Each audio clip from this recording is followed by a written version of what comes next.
طالبانو د پاکستان مهمه خبره ومنله.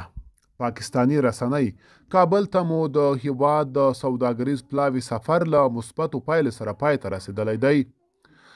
پاکستانی رسنۍ راپور ورکړی چې افغانستان ته یې د سوداګرۍ وزارت د پلاوي سفر مثبتو پایلو سره پای ته رسیدلی دی. د راپور پر بنسټ د پاکستان د سوداګرۍ وزارت مرستیال له طالب چارواکو سره په خبرو کې د دواړو هیوادونو ترمنځ د تجارتي او ترانزیتي اړیکو پر پراختیا خبرې کړې دي.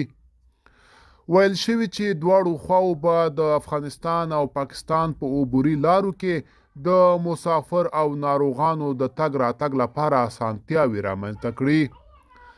د پاکستان د سوداګریز پلاوي د دې هیواد د تجارت وزارت د مرستیال محمد خرم آقا په مشرۍ د دوشنبې په ورځ کابل ته سفر وکړ. د طالبانو د بهرنیو چارو وزارت تېره ورځ د بهرنیو چارو سرپرست وزیر امیر خان متقي او ښاغلي خرم د کتنې خبر ورکړ او ویل په دې کتنه کې د دواړو هیوادونو ترمنځ د سوداګریز او ترانزیتي ستونزو پر حل لارو خبرې شوې دي.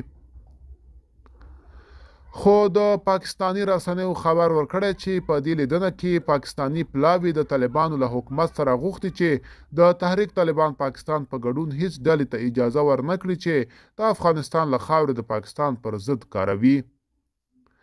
افغانستان ته د پاکستانی پلاوي دا سفر په داسې حال کې دی چې پاکستان په دې وروستیو کې پر خوست او پکتیکا هوایي بریدونه کړي وو. ملګرو دا و زموږ چمتو شوی ویډیو. که تاسو هم د دې ویډیو په اړه څه نظر لرئ موږ سره په کومنټ کې شریک کړئ. د لا ښکلو ویډیوګانو لپاره موږ سره پاتې شئ. تر بیا ښه وخت، ښې چارې.